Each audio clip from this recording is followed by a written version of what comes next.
Hey listeners, thanks for tuning in. If you're enjoying Moving Moments, please consider supporting our work with a tax-deductible donation. You can easily contribute on our website at artfulnarrativesmedia.com/donate, or just click the link in the show note of this episode. Every donation, no matter the size, helps us to keep bringing you inspiring conversations with remarkable artists. Thank you so much for your continued support. We really appreciate it. Artistic director of the Limón Dance Company, Dante Puleio is shaping the future of the modern dance world. Despite Dante's unconventional path to the stage, his love for dance began at an early age. I remember going to a bar mitzvah, when I was like 13. Everyone's like, oh my God, you're such a good dancer. And I was like, really? Like, I didn't know. And I was like, well, I love it. It feels good. I just thought everyone felt like this when they heard music. I guess not. You're listening to Moving Moments, the podcast that explores the dance world's most accomplished and groundbreaking artists. I'm your host, Alicia Graf Mack, Dean and Director of Dance at the Juilliard School. During each episode, you'll hear me talk with some of my closest friends and most trusted colleagues as we sit down to hear about their creative process and how they are changing the dance world on and off the stage. Dante, we've been building our friendship and our working relationship since 2022 when COVID started to dissipate. I remember having coffee with you one day and thinking, how do I not know this person? I feel like we are kindred spirits in so many ways. But thank you for being here for this Moving Moments conversation. Thanks for having me. I'm so happy that you asked me. Well, Dante, it seems that your career has followed a very non-traditional path. So before we talk about your formal training and how you became the artistic director of the Limón Dance Company, let's go back and just talk about the seeds of inspiration that got you moving. You bet. When do you remember, or can you recall, the first times that you fell in love with dance? Donna Summer, Michael Jackson. I would play the albums, and then I would choreograph an entire hour-long ballet to the album. Yes. And then I would make my mom come and watch me, and then I would do my dance, and I would make up a new one every day, but every day, like, that was what I had to do, was make these hour-long ballets to Donna Summer and Michael Jackson. But I didn't know that dance was, like, a thing. Like, I didn't know you could do that. We lived in Jersey, but we really didn't come into the city to see shows. It never really just came into my lexicon that you could have a career doing that. So I did a little bit of theater in high school, and that's when I started to it's like, oh, maybe this is like a thing, but even still, it wasn't like a job you could have. So I just kind of never allowed myself to dream that that was a possibility for me. But I always loved moving. I remember going to a bar mitzvah, when I was 13. Everyone's like, oh my God, you're such a good dancer. And I was like, really? Like, I didn't know. Mm-hmm. And I was like, well, I love it. It feels good. I just thought everyone felt like this when they heard music. I guess not. How did you get into more formal training, and how did that inform your ideas of what dance is? So I went to a small school in Pennsylvania called Wilkes University. I was going to be a psychology major, maybe like a little theater minor. Okay. So as part of that, you had to take a dance class. And it was, 5 weeks of modern, 5 weeks of ballet, 5 weeks of jazz. And after the first couple of weeks, the teacher was like, you should maybe consider this a little more seriously. You've got a good facility for it. And I was like, okay, what does that mean? So she kind of talked me through a little bit of that. I knew I wanted to study abroad. So I was like, okay, well, let's look at that. So I called my parents, who were funding my education. And I said, hey, I think I want to be a dancer, and maybe not a psychologist. And my parents were like, yeah, you can go be a doctor later. Go do the dance thing now. Wow, that's amazing. I mean, I am so fortunate that I had that kind of just trust and support, that they were like, yeah, you know what's best for yourself. I will support that. Like, as long as you're done in 4 years, you do a 5th year, it's on your own. Yeah. So that's really kind of what started that trajectory. I went to the Laban Center in London, and it was a great program. It wasn't the right one for me, just because everyone there had already had all of their training. I was too beginner. So I went to a place called Northern School of Contemporary Dance in Leeds, England. I wasn't really quite ready to come home. And there was such solid training, like all of the techniques every day, just nonstop. It was like, I felt to me like Olympic style training. Then once that ballet and modern and jazz, like once you started to feel all those different kinds of ways of hearing music, I was like, I only want to do this for as long as I can possibly breathe. Yeah. Well, one of the questions that I ask all of the guests on the show is, what does it feel like when you dance? Or what does the high of movement feel like? I think you're kind of touching upon that a little bit. It's transcendent. You know, you operate on just a different plane of existence. Like that feeling when you're in a sweaty studio and everyone is focusing on this same idea, breathing together and sweating together and like moving their bodies together. And you know when you're just in the pocket of that sensation. And there's nothing like it. And then you walk out and you're exhausted and spent and your muscles hurt, but nothing feels as good as that last run when like the music is just it and everybody's doing it. And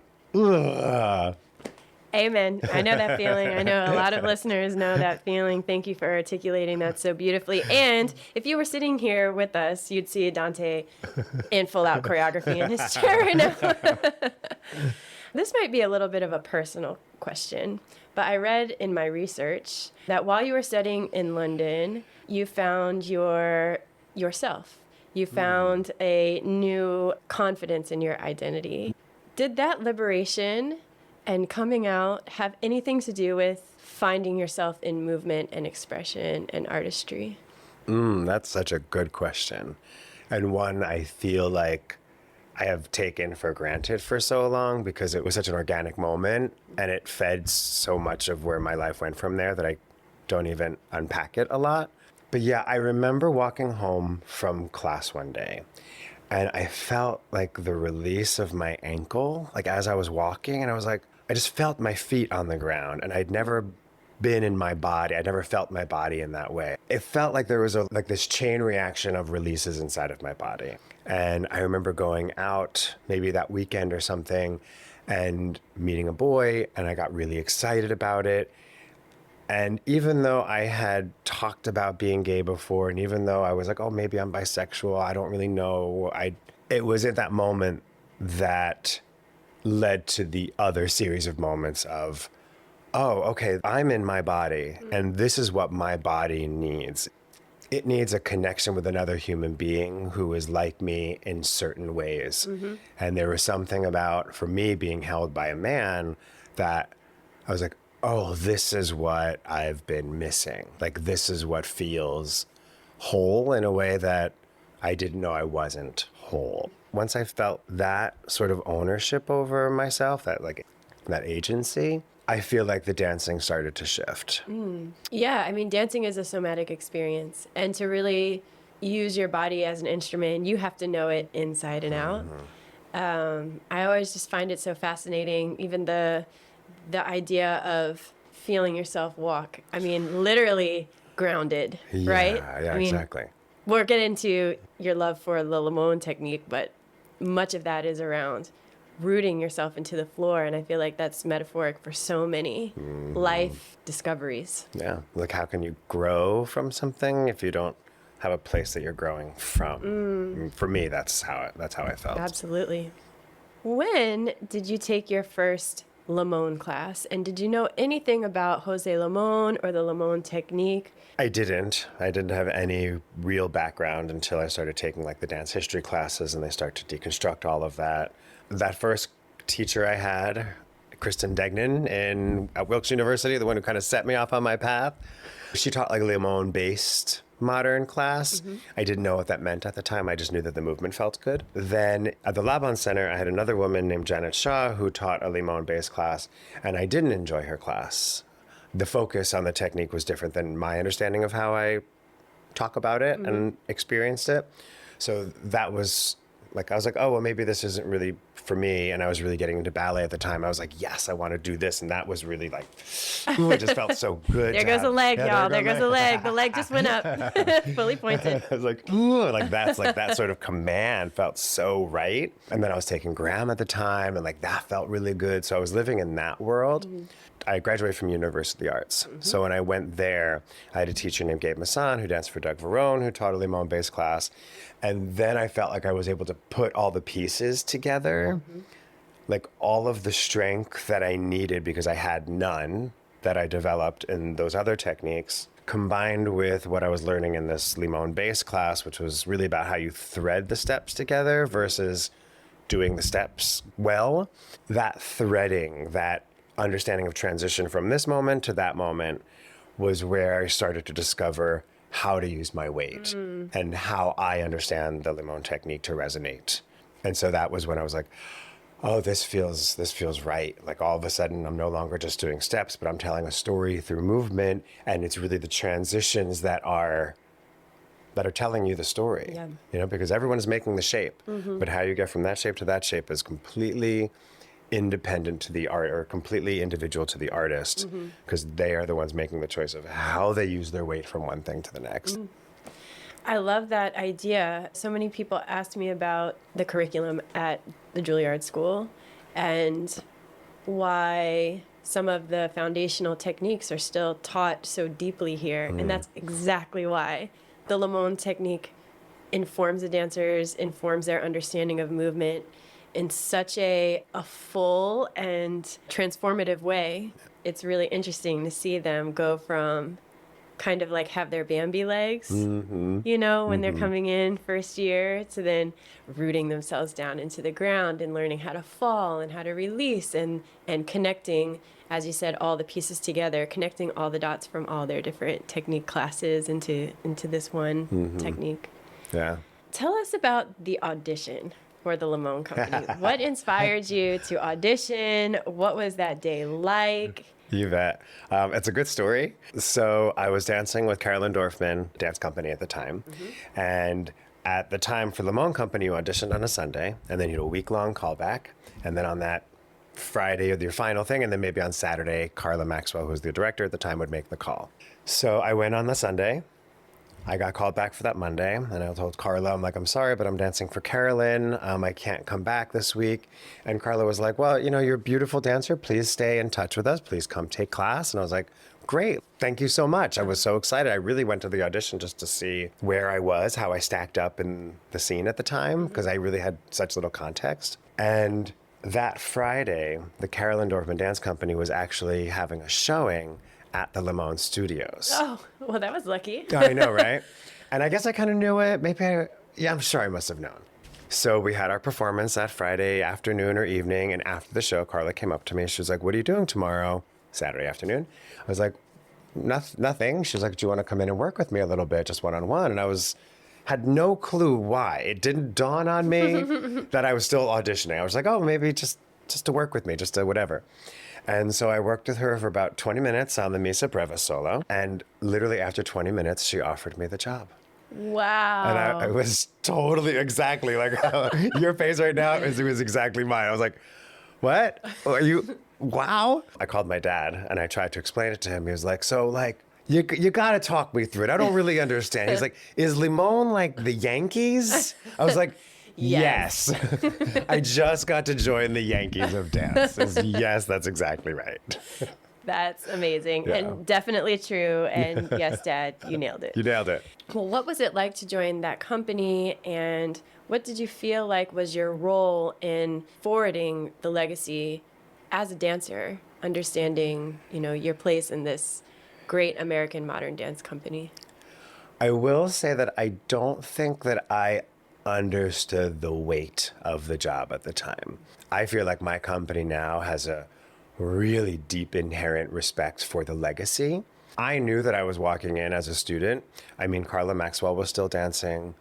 Carlos had just left. Nina Watt was still in the company. So there were like these major epic names that had helped shape the field that were in this room.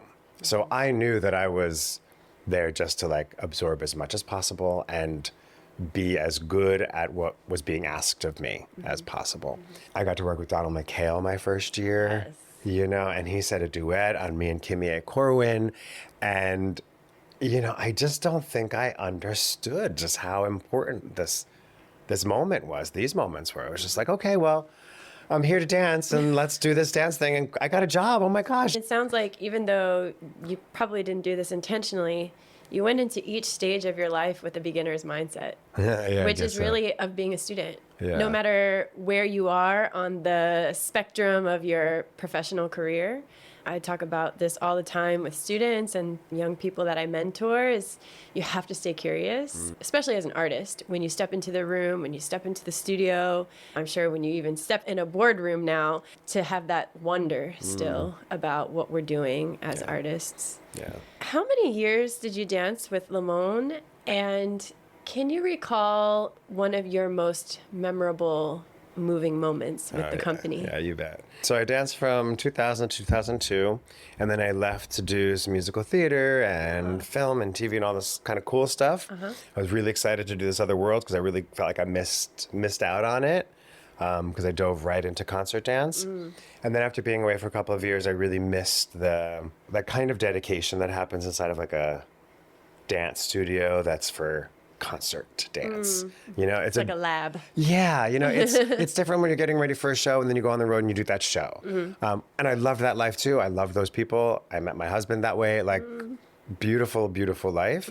But I was missing maybe like the grit, like the constant investigation of doing the same piece, the same 17-minute work. There was something about that I missed. So I came back from a tour. I was doing the Who's Tommy, and one of the dancers in Limón Company was leaving, and they asked me to come in as a guest artist to fill in for one of the pieces called The Traitor.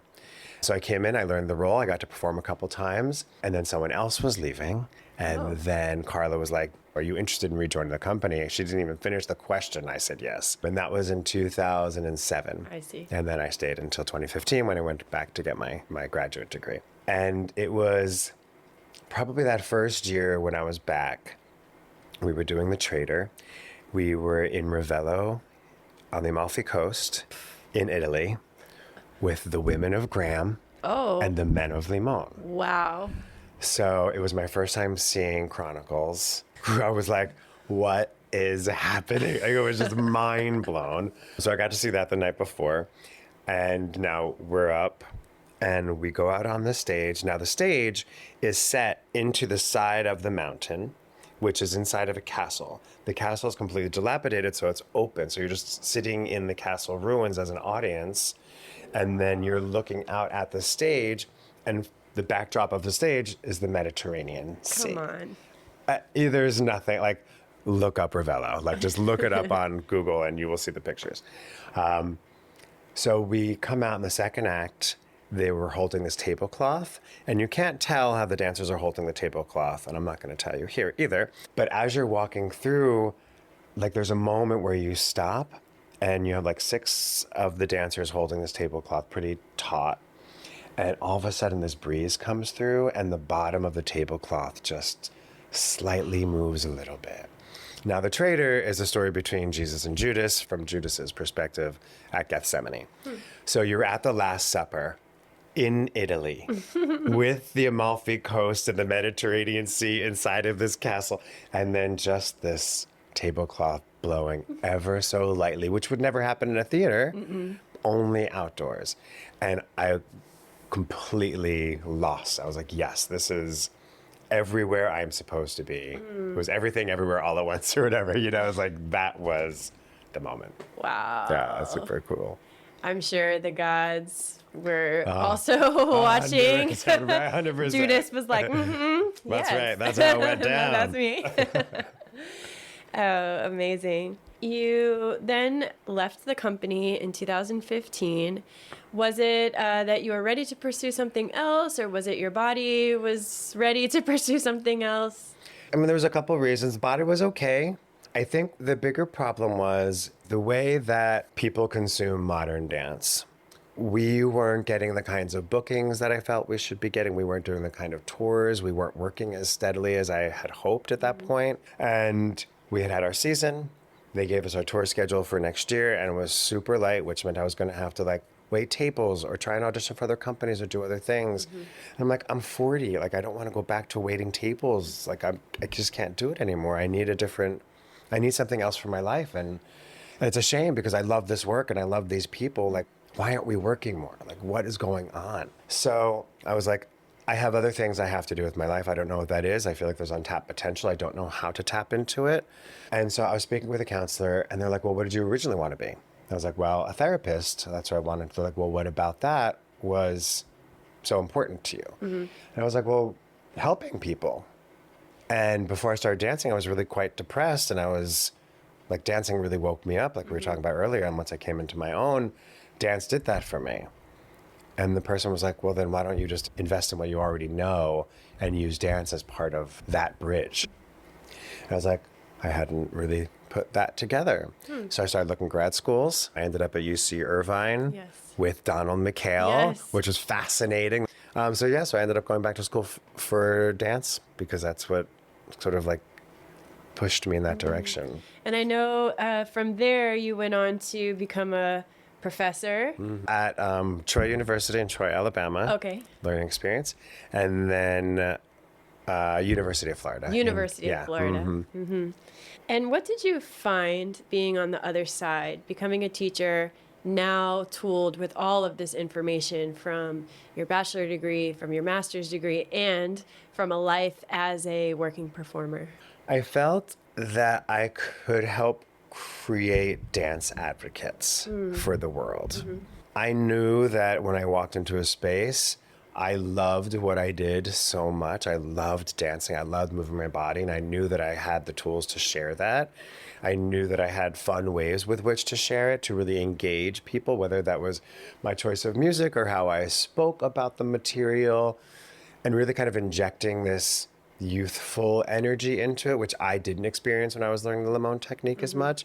And I was like, okay, let me talk to them in a way that I think will inspire that generation. I felt close enough to them, and I felt in their world enough that I could give them the kinds of things that would really inspire them to love specifically this movement, this kind of movement, this approach to dance, but just the field in general, like how to deconstruct what they're seeing and really take it in, and why they can love it more, and how they can look at it in ways that they can grow from. And I really felt like I could kind of get in there at that time.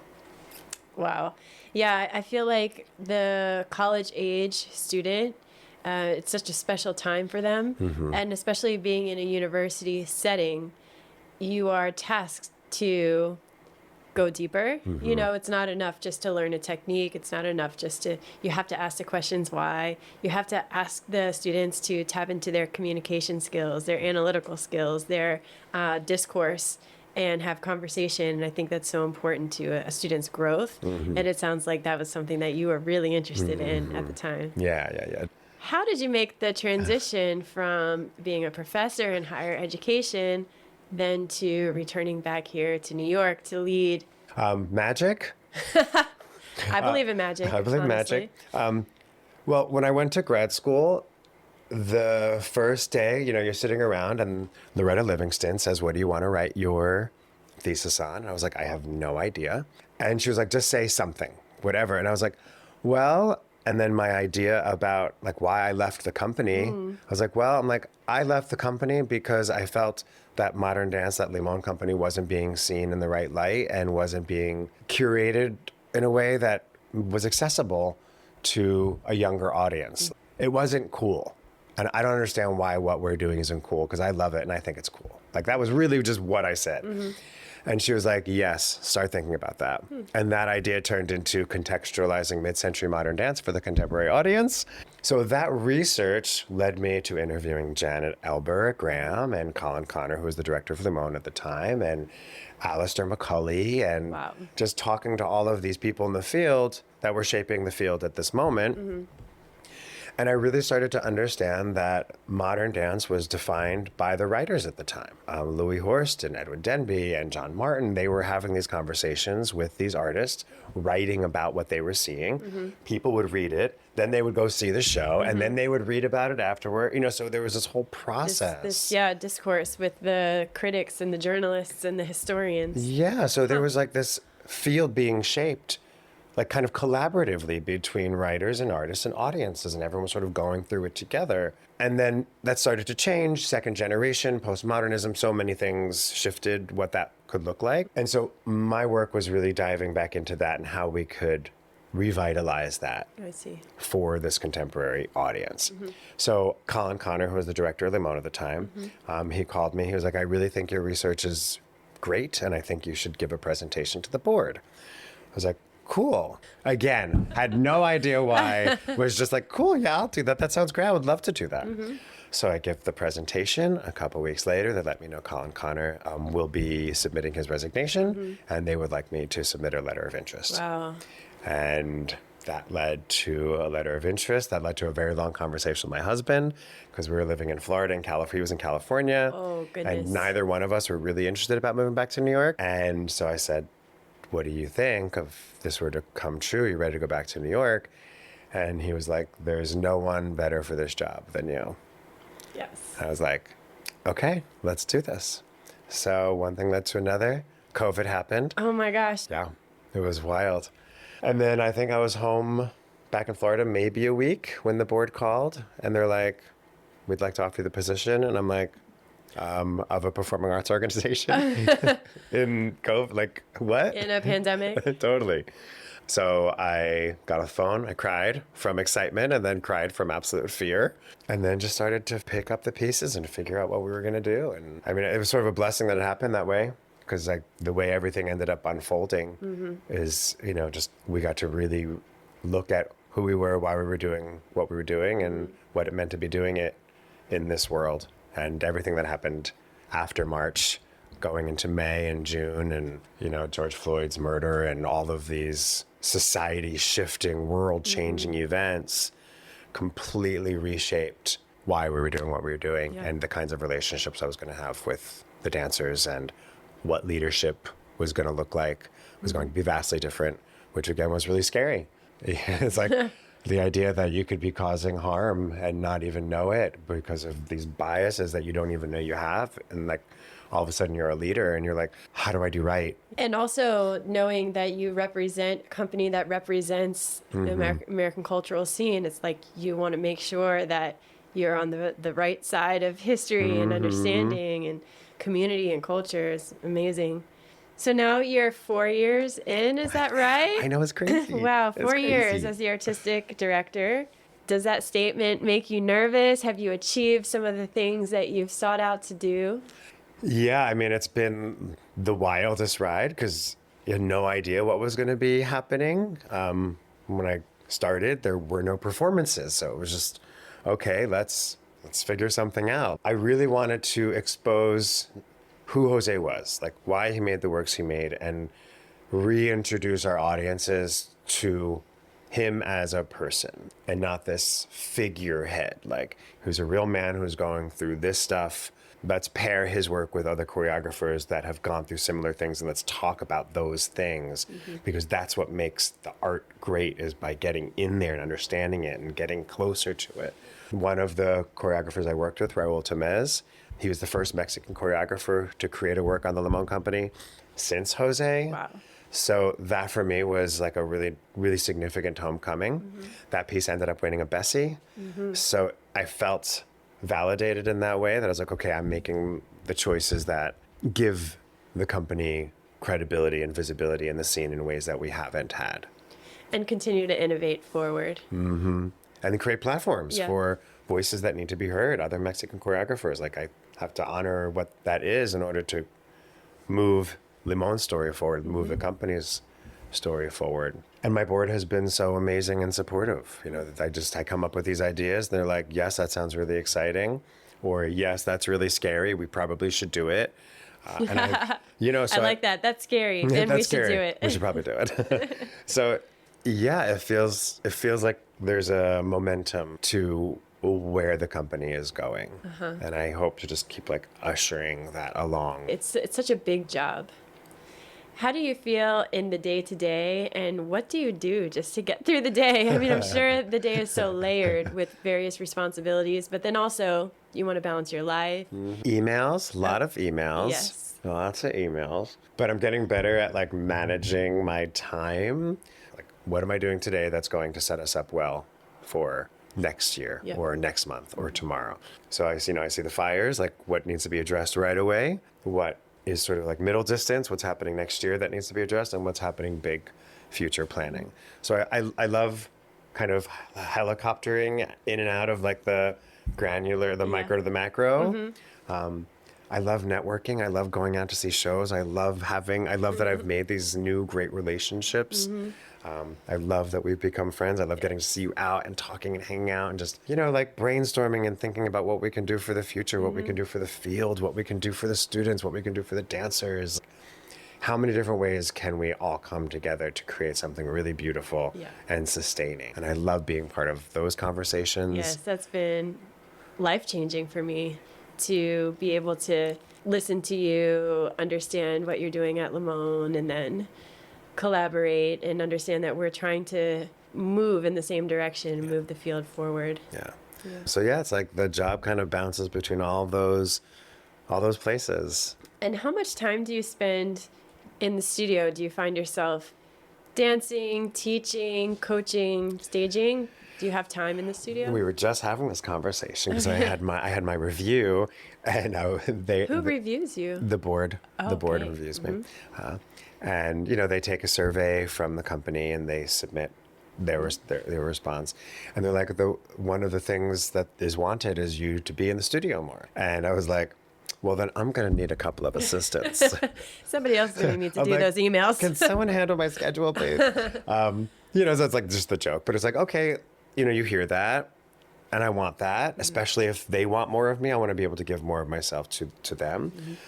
And it's helpful for me too, because I can just get lost behind the computer writing or doing whatever I'm doing, and to like be more conscious about how I break up my day, I think is actually going to be better for them and myself and how I handle my workload. Yeah, I mean, it sounds like you have the mind for administrative, executive leadership, which is so wonderful for the company to have someone like you with all of those skills. But also, you're an artist at heart. So I think I'm talking to myself right now, but we forget the reasons why is because we're connected to that energy of what happens in the studio. And it's so important to stay connected with the dancers too, to be with them for some of those day-to-day moments. So and that helps, like being in the studio, then I'm like, okay, now I'm getting a better sense of who they are and where they are and what they're doing in process. So that helps me look at the repertory and other choreographers that maybe we should be working with. So I do actually need that, because it helps me in my artistry when I'm not in the studio. Even when I'm in my office, I'm still like art dreaming. Yes. Yeah. So I know that you're nowhere close to being finished with your work, whatever that means to you. But what do you hope to leave with this dance world? What do you hope your legacy is today? An artist needs a canvas to paint. Dancers need a studio to create. The Limón Dance Company doesn't have a home of their own. I think it's problematic for a variety of reasons. My mission is to make sure that when I'm done here, that we have a place to call our own. There are so many programming possibilities that we don't have because we don't have our own space. So I don't get to have a creative movement class based on the Limón principles that I can raise up someone from 2 or 3 years old that goes through the thing that can then join the company. Like I'm missing that. I don't have that 7 p.m. Tuesday night class for my older generation who loves Limón and used to dance it, but can't anymore. Well, but I want to take that class. That class, right? Weekend classes or after school. I don't have any of those ways to be part of the community and build. So that is really important for me, because the more visibility we have and the more relationships we're making, the better it is for the company's future, but also for dance. If there's one more landing pad for an entire community of dance lovers to go to that doesn't exist now, then that is one more like lily pad for people to hang out on. And we just need more of those. We just don't have enough of those. Well, let's put that out there. Continue to dream on that. Will do. Well, thank you so much, Dante. Oh my gosh, this conversation has been wonderful. I can't wait to share it. Yeah, thank you. I hope you enjoyed this episode of Moving Moments. If you like what you heard, please tell your friends about it. Spread the word. Be sure to follow the show, rate us, and leave a review wherever you get your podcasts. To keep up with future episodes, follow us on Instagram at Moving Moments Podcast and visit us at artfulnarrativesmedia.com. Tune in next month as we hear another inspiring artist's moving moment.